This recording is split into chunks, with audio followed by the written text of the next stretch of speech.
Hi everyone. As Michael said, my name is Jane Small, and I'm CEO and founder of MemoryWell. And we're improving elder care through our digital senior storytelling platform.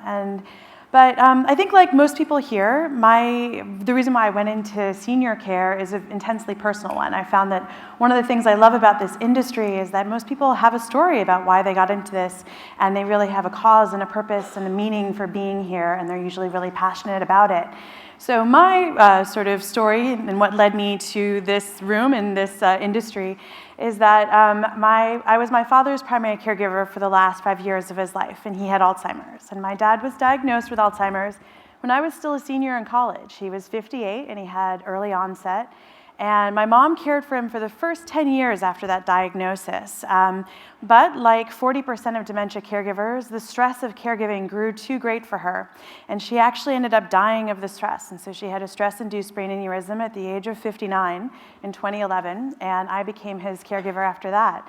I'm an only child, and so I moved my dad up to Washington, D.C., where I was living, and I was, at that point, a correspondent, as Michael said, for Time magazine, so I was covering everything from the White House to presidential campaigns.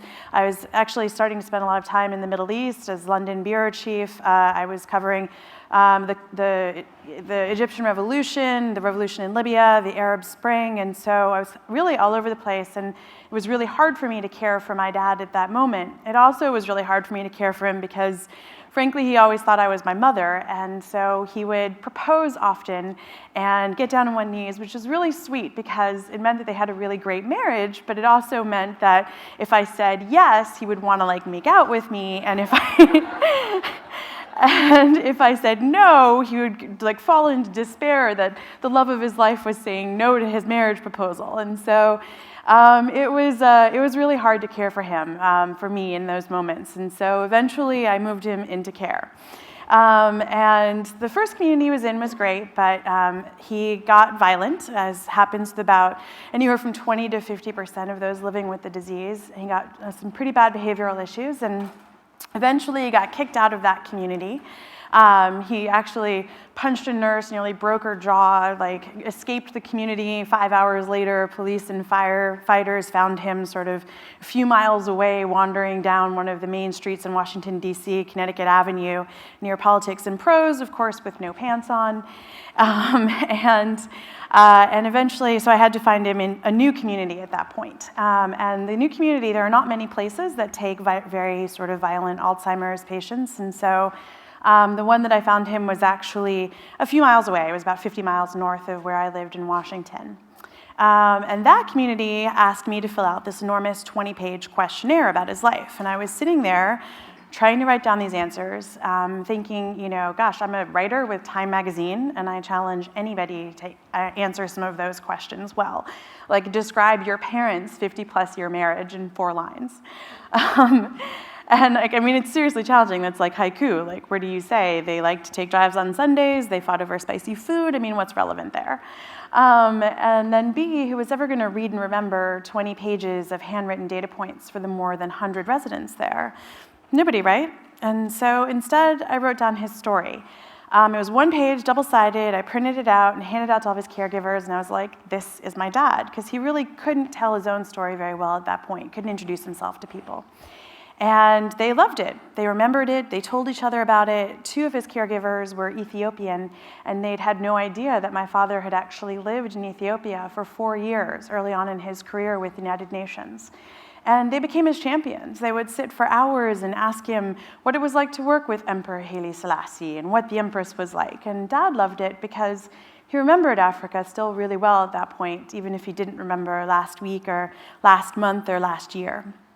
So MemoryWell, my company, really grew out of that experience. It started really as a project where I would get my writer friends to tell my dad's friends' stories, because for me, those communities were super isolating. I didn't know anything about any of the other residents in the community. None of the other residents knew anything about me or my dad.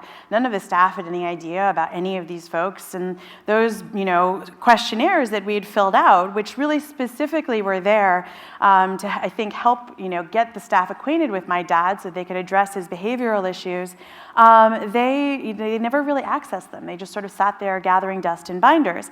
And so I wanted to know, who's my dad's best friend, Warren, who he used to walk with every day, and who was his new girlfriend of the week, because he had lots of girlfriends after a while. And so we started to tell those stories, and it grew eventually into the company that we are today. We have a digital platform where we host our stories, and then families can build in them, adding their loved ones' favorite music and movies and arts and readings.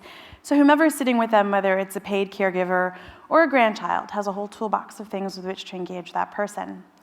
But I found that the power of storytelling is something that's actually a really interesting moment in our sort of history or in our country right now with healthcare. We're moving towards the idea of value-based care, of person-centered care, personalized care. There's all these different ways in which you can put it. And that's being driven by a bunch of different factors. I think one, you see the Centers for Medicare and Medicaid pushing value-based care. So under Obamacare or the Affordable Care Act, whichever one you'd like to call it, they actually mandated this move to value-based care, where for the first time ever, patient happiness and family happiness were taken into account in the formulas for reimbursement for Medicare and Medicaid.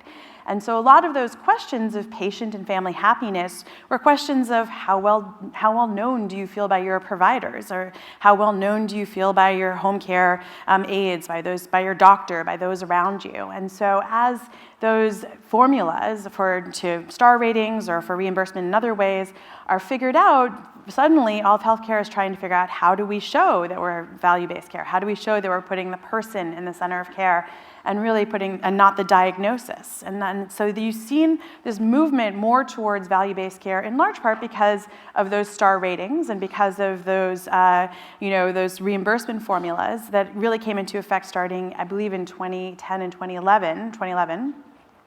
But you also see CMS driving this further and further. So last April, CMS really opened up their definition for Medicare Advantage plans on what is included as a supplemental benefit. And in those supplemental benefits, those could include really anything having to do with basically making people happier to age in place.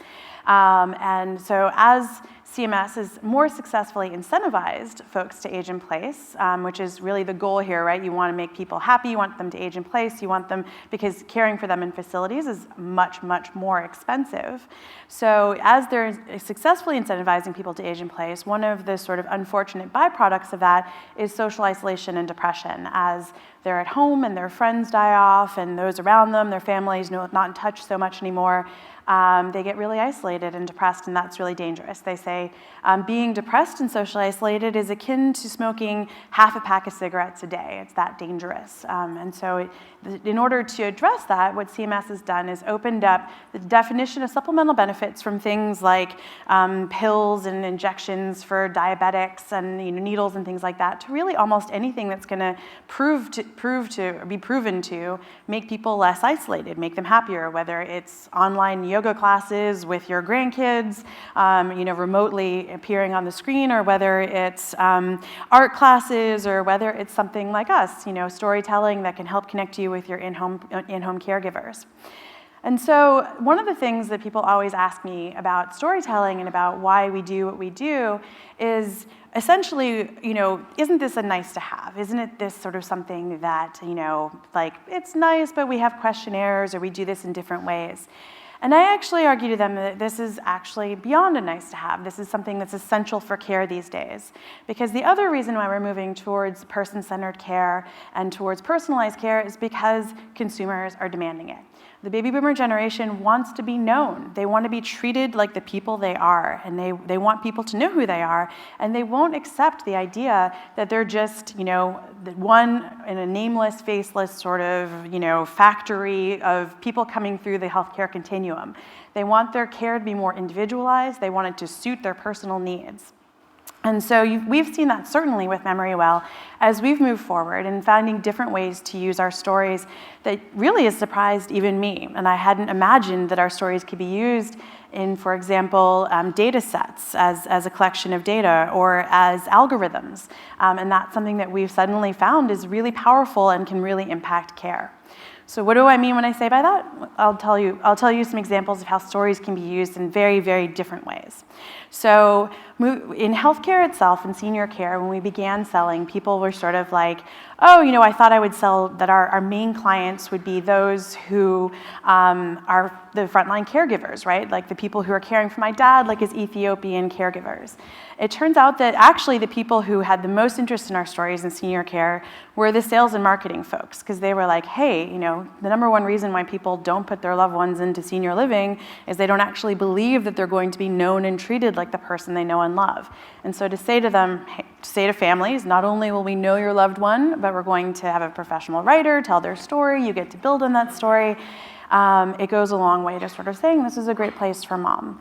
Secondly, in marketing, there's a ton of journalism outlets out there who don't have a lot of correspondence anymore. I'm sad to say for my profession, and so there's a lot of people looking for senior stories for Grandparents' Day, Veterans Day, and we write the stories for them. And so it makes for really easy dissemination into local newspapers, local markets, and sort of getting people to know that. But then in the last year or two, we've really begun to be approached by people who surprised us, by insurers and by sensor companies, by other folks interested in the information that we were collecting. Because if you think about it, what we're doing is we're essentially digitizing large swaths of data on a population, an elder population, that's largely non-digital. For the most part, most of these people don't have Facebook pages, they don't have Instagram accounts, they don't have Twitter accounts for that generation, with the notable exception of our president. And so in order to really be known, digitally, they had those algorithms that Facebook creates for us, or any of our sort of online shopping habits create for us, aren't really being, or haven't really been created for this population. And there's a lot of interest in understanding who these people are. Now, I've had people ask me, can we use your data to sell adult diapers? And I'm like, nope, that's not where I really want to go with this. But I've had other people ask me, can we use your data to create an algorithm to sort of match with our data sets that can really refine our data sets? So for example, we're working with a sensor company in Chicago who takes our biographical data and algorithms and matches it with their sensor data. Now, instead of monitoring just for falls and emergencies or what happens when you leave the front door open or the stove on, they're now monitoring for social isolation and depression. So they know, for example, when a woman is very religious and she goes to church every Sunday, and then they see her leaving the home less and less, not going to church, not opening her door on Sundays, is that an early warning sign for isolation and depression? Or for someone who loves to cook and is a huge gourmand and they're using their stove 20% less, 30% less, is that a warning sign that they're also getting really depressed, or that there's a possibility that they might be socially isolated? And what can you do to sort of move to address those issues? Similarly, we're talking to Kaiser Permanente in Northern California about using our data sets to refine their social determinants of health. So as you heard this morning, there's a lot of interest these days, and that other 70% of people's lives outside of the care continuum, which actually impacts their health outcomes a lot more. But there's not a lot of data known about that 70% of the other people's lives. Did they go to college? Did they own their own homes? Who are they? Everything that makes you, you. And that's essentially what we collect. And so Kaiser is very interested in taking our data sets and our stories and helping them better collect those social determinants of health to refine their algorithms. And so as we're moving forward into this sort of new era of storytelling and of data, I think of what we do as, at MemoryWell, is the inverse of what I did at Time, or what I sometimes still do as a contributor to Time. And that is, when I write for Time, I write about the 1%, the richest, most famous people on the planet. When I write about people with MemoryWell, I might only write about the sort of, only about 20 or 30 people might actually read that story, but the impact on that person's life is so much more profound. It's really amazing to see the differences that these stories make. I want to give you an example of one of the differences. There's a man in Iowa whose story we did. He was a lifelong accountant, and he had been living in this community for about 18 months, and every single time they rang the chow bell for meals, he would completely freak out. Like, he would accost people, and they were like, we don't know what's wrong with this dude, but we've tried moving him to different corridors, nothing happened. And so we ended up writing a story for him, and it turned out that in addition to being a lifelong accountant, he also was a lifelong volunteer firefighter. And the chow bell was the same bell as they had in the firehouse, and he was trying to evacuate people at mealtime, trying to save their lives. And so after 18 months of this behavior, they changed the chow bell to a chime, and he was totally fine. But that also meant that that man had to live 18 months freaking out every single mealtime, which was really hard for him. So those are the kinds of impacts that just telling that story, making those connections can make.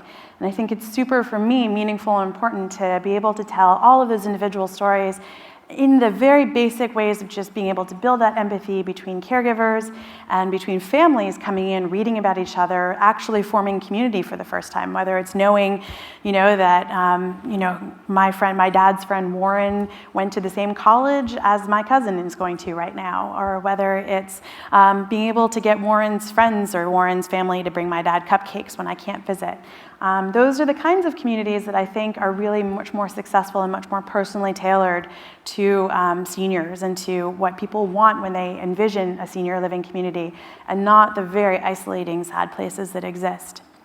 I want to leave you on a final note of I was listening to the former head of the VA, Shulkin, Dr. Shulkin, recently. He was giving a speech on a board that I'm on, and he talked about how healthcare used to be in the olden days, right? When we we all lived in these towns where our grandparents, probably the doctor knew their whole life story, their whole family history, their kids, everything about them. That one sort of, and everybody in town knew everything about them, like the dry cleaner, the butcher, the baker. It was sort of this whole community that existed, and everybody knew everything about everyone, and sort of the our town-esque center of that. And in this modern era, we've completely changed that. We've lost a lot of that, right? Like everybody moves around a lot more. We change jobs a lot more. We don't have the same job for our entire lifetimes. We don't have the same dry cleaner for our entire lifetimes, or the same butcher and baker or doctor. And so healthcare is really changing, and since we don't understand we've missed out on a lot of those sort of contextual understandings of what the rest of our lives are and mean for healthcare impacts.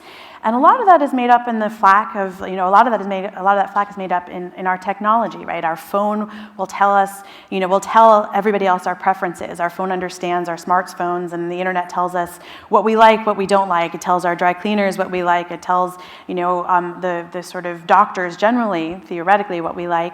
But it recreates that sort of known world and space that we lived in. But it doesn't do it enough for health, and particularly for senior care. We're not recreating that institutional memory that the town, feeling once encompassed, that everybody else knew you, was going to know everything about you, and even if you forgot, they could be your living memory. And I think that's what's really important to get back to in care and in storytelling. And it isn't just a nice to have. It is something that is, I think, super powerful to have and really can change care, not just in terms of how seniors live it, but also in terms of down the road, building these data sets, building these algorithms, and really being able to better predict and impact care moving forward. So I'm around all week. This is my information up here, or all week till tomorrow afternoon. And I would love to connect with you guys, and thank you so much. I'm Jay Newton-Small with MemoryWell, and we're changing aging one story at a time. Thank you very much, Jay.